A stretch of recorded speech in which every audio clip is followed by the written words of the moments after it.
Bismillahirrahmanirrahim. Assalamualaikum warahmatullahi wabarakatuh. Alhamdulillahirrabbilalamin. Wassalatu wassalamu ala ashrafil anbiya wal mursalin Sayyidina wa maulana Muhammadin wa ala alihi wa sahbihi ajmain, amma ba'du. Marilah kita lanjutkan taklim kita, pembahasan kitab Kifayatul Atqiya. Sekarang masih halaman 18.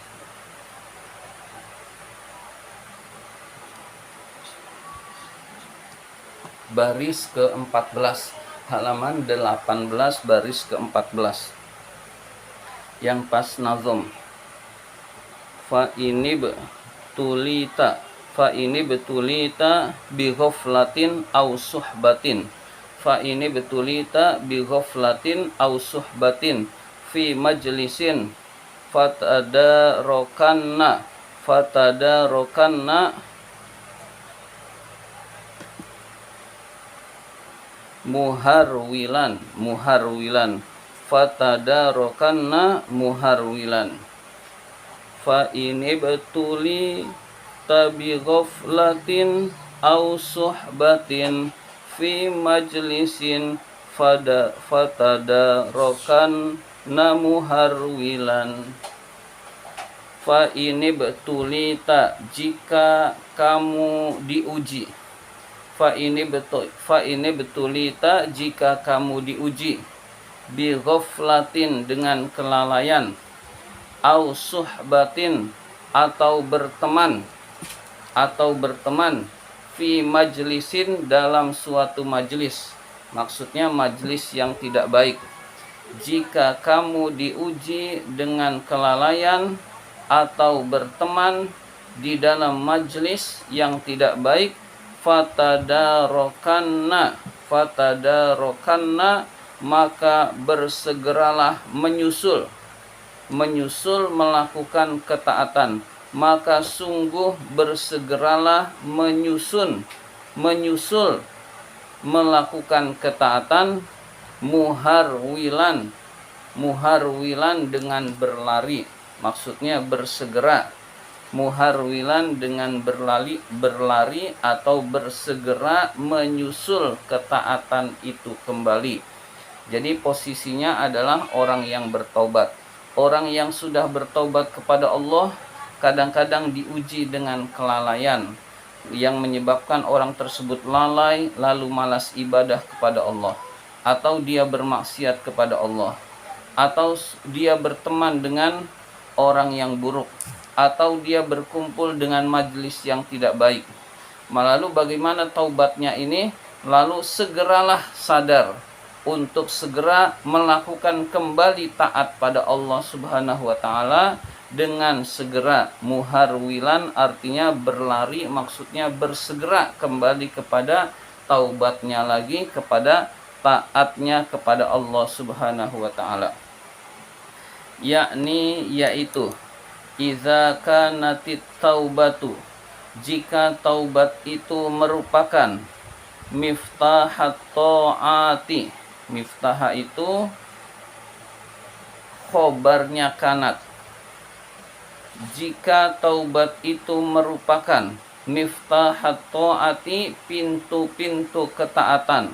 Wa asasal khairati, dan dasar pondasi kebaikan-kebaikan. Wa kana alaika, maka kamu haruslah muhasibata nafsika, muhasabah introspeksi, nafsika dirimu, al muhasabatat tamata, dengan muhasabah yang sempurna. Jadi kita ketika sudah bertaubat kepada Allah Subhanahu wa taala, lalu hendaklah kita bermuhasabah, berintrospeksi diri dengan muhasabah yang sempurna. Karena taubat itu merupakan pintu, merupakan kunci ketaatan. Jadi orang bisa melakukan ketaatan dengan baik, kuncinya adalah bertaubat kepada Allah. Orang bisa melakukan kebaikan-kebaikan dengan maksimal. Syarat pertamanya taubat kepada Allah. Tanpa taubat kebaikan gak istiqomah. Tanpa taubat ketaatan tidak istiqomah. Nah, kalau kita sudah bertaubat kepada Allah, kita sudah membuka kebaikan-kebaikan, dan selanjutnya kita terus melakukan introspeksi diri secara terus-menerus. Sampai kapan?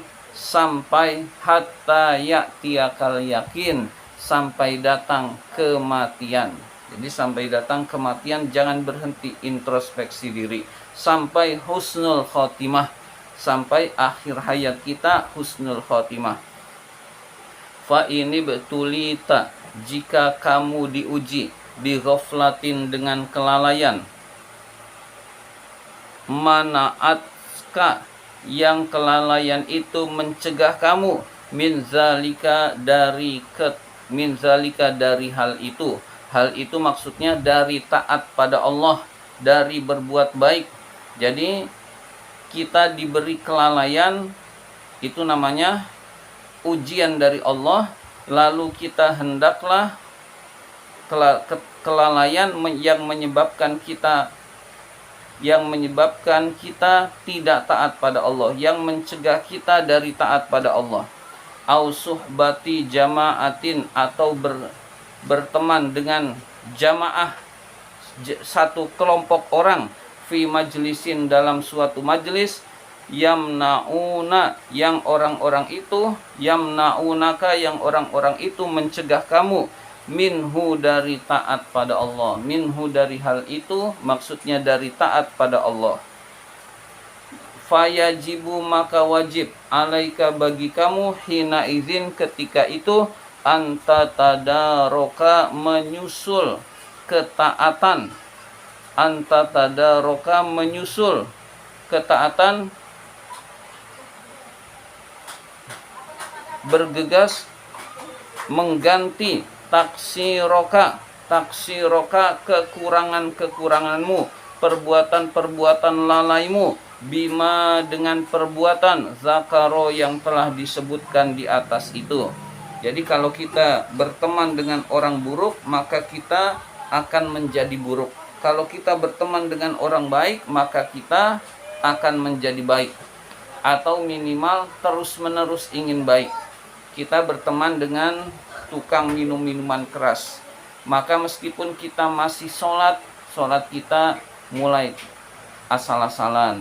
Wah, teman saya juga nggak sholat, nggak apa-apa. Akhirnya kita tidak sholat. Lalu lama-kelamaan pengen nyobain. Lalu lama-kelamaan mencoba. Meskipun kita nggak mencoba, ibadah kita sudah banyak yang hilang. Maka tinggalkan kemaksiatan, tinggalkan majlis-majlis yang buruk. Tinggalkan berteman dengan majlis yang buruk yang mencegah kita dari taat pada Allah. Jadi kalau kita taat pada Allah, kita dicegah, maka tinggalkan majlis tersebut. Kalau kerjaan kita isinya orang-orang yang tidak taat pada Allah, kita tetap kerja, asal kerjaan itu halal.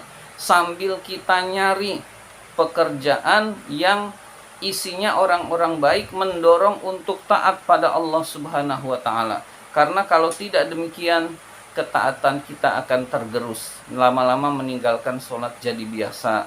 Lama-lama perbuatan dosa jadi biasa. Karena apa? Karena lingkungan. Maka lingkungan yang buruk kita harus bertahan. Lalu setelah itu cari lingkungan yang baik.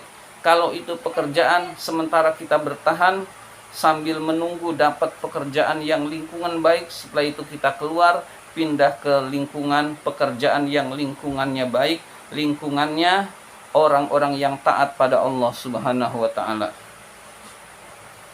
Fi majlisin akhar, di dalam majelis yang lain, bisuratin, dengan cepat. Jadi kita segera mengalihkan kepada majelis yang baik. Jadi kita biasa nongkrong, kemudian isi nongkrongnya, obrolannya yang gak benar, yang gak baik, maka tinggalkan, lalu pilih majelis yang lain yang baik dengan cepat, yaitu majelis taklim, majelis ilmu, majelis kita mendapatkan hidayah Allah Subhanahu wa ta'ala, majelis yang orang-orangnya saling mendukung untuk taat pada Allah Subhanahu wa taala. Kalau majelis keduniaan mendukung urusan dunia itu sudah banyak di mana-mana. Setiap majelis itu biasanya mari kita semangat bekerja, berjuang dengan gigih biar dapat penghasilan yang mencukupi. Nah, itu pun boleh-boleh saja, tetapi sebaiknya kita punya majelis yang saling tolong-menolong dalam ketaatan pada Allah, sehingga ibadah kita bisa maksimal, sehingga kita terus terpacu untuk melakukan ibadah-ibadah yang baik, ibadah-ibadah meningkatkan ibadah-ibadah kepada Allah Subhanahu wa taala. Demikian pembahasan kitab Kifayatul Atqiya kali ini. Wabillahi taufik wal hidayah. Wassalamualaikum warahmatullahi wabarakatuh.